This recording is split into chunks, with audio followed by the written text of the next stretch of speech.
This sign hangs in my doctor's office. It's pretty rough. Look, no one should be abusing staff, and I get that they've had some problems before. But highlighting that dirty laundry does not put us at ease.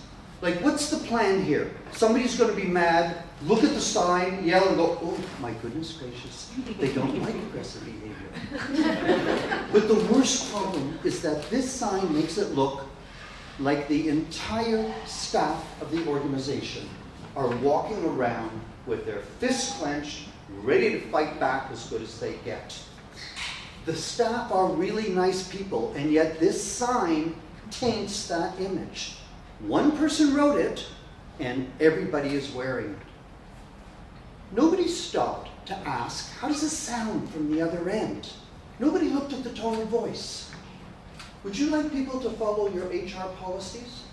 Ask for their cooperation, not their obedience. Here's a typical HR policy.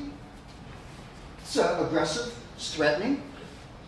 Look, I get it. Sometimes we have rules and people don't follow the rules and we get frustrated and angry. It happens. But is it appropriate that that frustration shows up in the wording of the policy? Now, everybody in the organization will know that HR is not getting cooperation and that they're frustrated with it. It's not what we want. Look at this policy here. Employees must have. Sounds like an order. Not just that, it sounds defensive, like you're afraid somebody's going to try and get around the rule and you need to sound really strict. Here's a less combative way of saying the same thing. A well-worded policy informs, it does not demand. Traditional policy language is toxic. It is aggressive, abrasive, and condescending, and it does nothing to encourage engagement and compliance. You know where it comes from? Well, originally, most of us, we got to learn about rules from our parents and teachers. Sit up straight, please. Stop fidgeting. We'll do it because I say so. What we took away from that was, oh, I guess rules need to sound bossy. It's not true. But that misconception was reinforced for centuries, up until recently, by a corporate culture that allowed this. I'm sure I'm not the only one in the room who's old enough to remember when this was commonplace in offices without repercussion. Up until relatively recently. But things have changed. Nobody talks like that anymore. I'll bet you don't talk that way to people when you talk in the office. But some people still write like that. There are people who think that policies need to have thorns. Policies need to be prickly. But what for? There are so many ways to reword policies so that they are both strict and courteous, strict and respectful.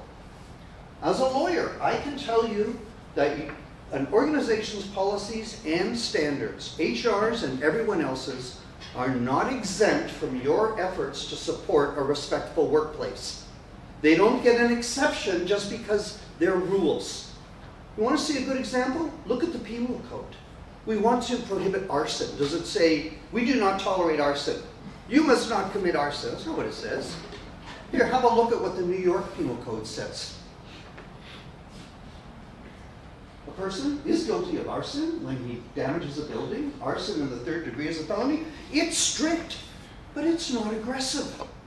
80% of the criminal codes in the US have that tone of voice. So we have an absurd situation. The strictest laws for the most heinous crimes are worded with more respectful language than many of our HR policies. We talk nicer to criminals than to our colleagues. Time to change that.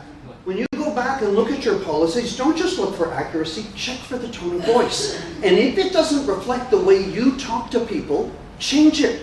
Because just like that sign in the medical office, you may not have written it, but you wear it. And HR should be a leader here. With your expertise in corporate culture, you should be setting the example for all the other corporate services on how they talk to people. Because the bottom line in an organization is, that people will not believe you value cooperation, inclusiveness, and respect if your policies make it clear that the real objective is obedience.